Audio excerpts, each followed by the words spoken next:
With the increase in corruption at the Colombo Municipal Council, the Emergency Raids Unit, which was established 35 years ago, has become inactive. This became official with the Mayor of Colombo making a written request to the Municipal Commissioner to suspend this unit on the 15th of this month. While the Mayor does not have the power to issue orders to the Municipal Commissioner, the individual who holds the position of Mayor can forward certain requests to the Commissioner. However, this letter from the Mayor to the Commissioner, which at first glance seems like a request, is in fact an order.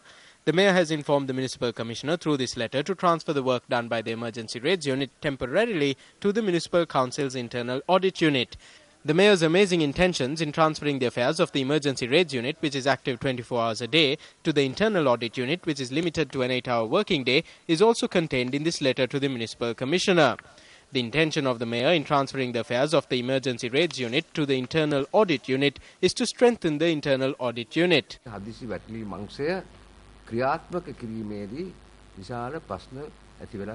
Major issues have cropped up in operating the Emergency Raids Unit. That is why I am entrusting this to the Internal Audit Unit and asking them what resources and facilities are needed in order to strengthen this.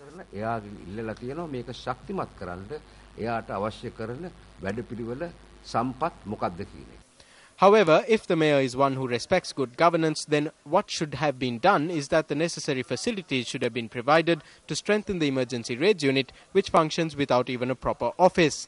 At the same time, it was proven that the Mayor's concept of breaking the table to fix the chair would not work with the Internal Audit Unit, as there has been no response from the head of the Internal Audit Unit to this letter sent by the Commissioner subsequent to receiving the letter from the Mayor on the 15th.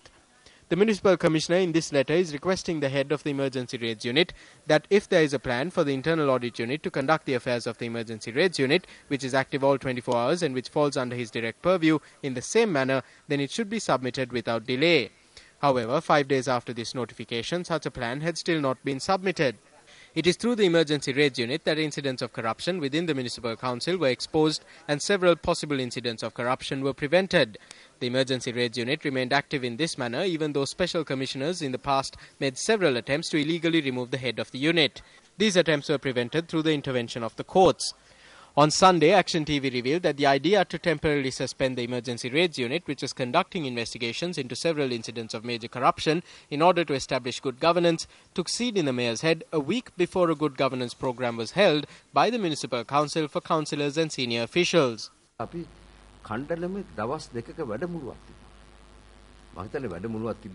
We held a 2-day workshop in Kandalama. We obtained the support of seniors who were in state administration to teach the councillors. This is a tradition.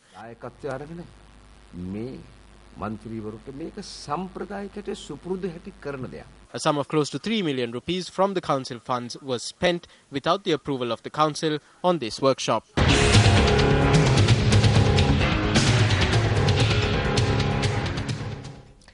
Deputy Minister of Economic Development Lakshman Yapa Abeyodhana has been appointed as the Acting Minister of Mass Media and Information. Secretary to the Ministry of Mass Media and Information W.B. Ganegal said that President Mahinda Rajapaksa had made the appointment. He added that the minister will act as Minister of Mass Media and Information until the return of Minister of Mass Media and Information Keheli Ramukwalla. In more local news, monks at the Sri Lanka Buddhist and Pali University engaged in a protest march today, citing several demands. The protest march organised by monks at the Sri Lanka Buddhist and Pali University commenced at Vijayarama Junction. The march, which had been organised calling for the removal of the suspension on 35 monks and 5 other students of the university, arrived at the University Grants Commission.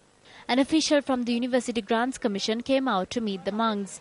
According to our reporter, the monks who arrived in the protest march remained at the premises as they did not receive a suitable response from the official who held discussions with them. Globally acclaimed jazz guitarist Martin Taylor, who arrived in the country recently to perform at a musical concert organised by the My Wish Foundation in aid of supporting terminally ill children, visited the cancer hospital today.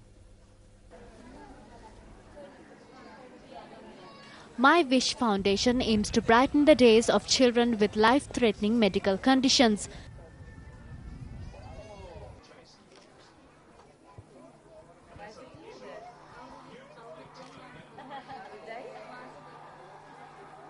Guitarist Martin Taylor, who visited the cancer hospital together with a few members of the My Wish Foundation, distributed gifts among the children receiving treatment at the hospital.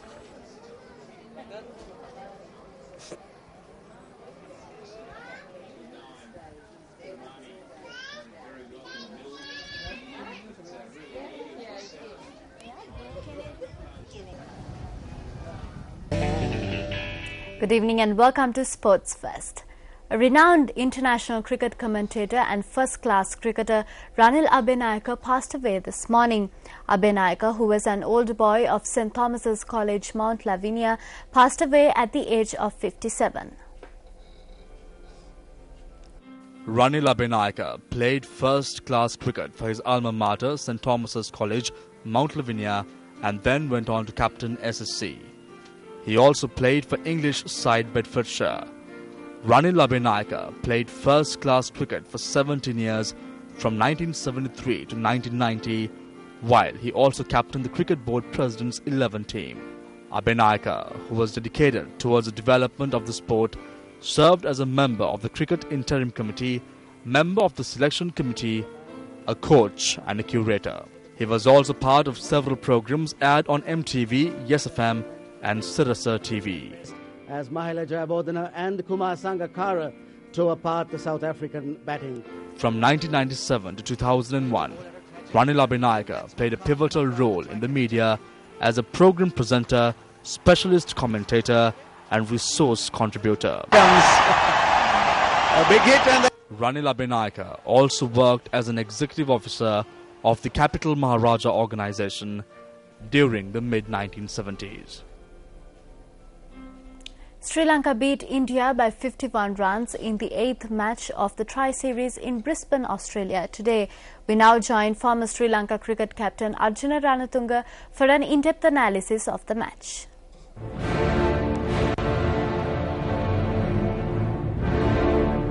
Sri Lanka-India game was a very crucial game for the Sri Lankan team. For them to be in this competition, they needed to win this game. Sri Lanka won a very important toss, batted really well. They selected to bat first on a classic batting track. They had a very good opening stand. Apart from Sangakkara, all the others who came into bat contributed. Lahiru Tirupana played a very important innings. For the first time, he looked a very good cricketer batting in the middle order. He pushed a single, he picked the right areas, he picked the vacant areas. I thought he batted sensibly with Chandimal. When it comes to India fielding and bowling, it was below standards. They bowled badly, they gave a lot of loose areas, they gave a lot of loose half volleys, they fielded so badly. When it comes to the last 2 overs, how can you expect a batsman to bowl the last 2 overs? Reina and Kohli had to bowl the 49th and the 50th over. It looked a shattered Indian cricket team. When India came into bat, they lost Sehwag very early.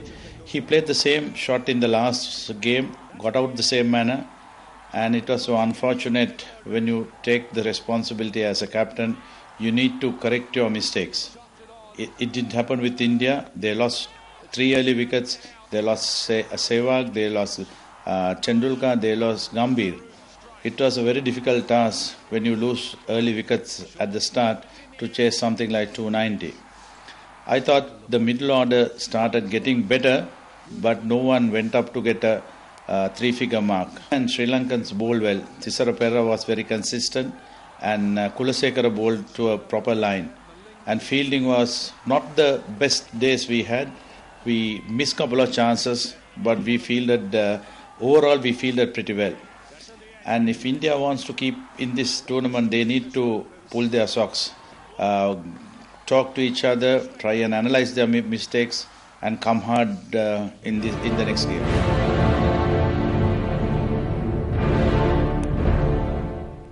Australian batsman and former captain Ricky Ponting has confirmed that he will retire from one-day internationals. However, speaking to reporters in Sydney on the sidelines of the ongoing Tri-Series involving Sri Lanka, India and Australia, Ponting said that he will continue to play in Test cricket.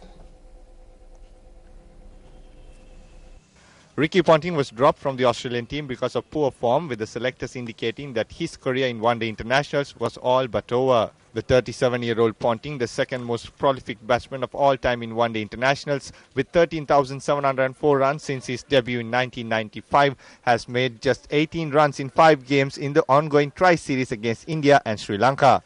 Ponting captained his country in tests and limited overs matches until last March and stood in as keeper for the injured Michael Clarke for the last 2 one-dayers. At the SCG, and you know where it's coming from. That's the family. That's a big burden off the shoulder.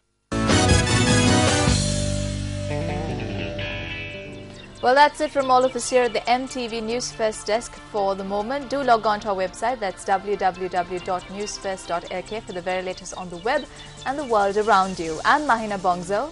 And I'm Ravi Gamage. Thanks for watching. Good night.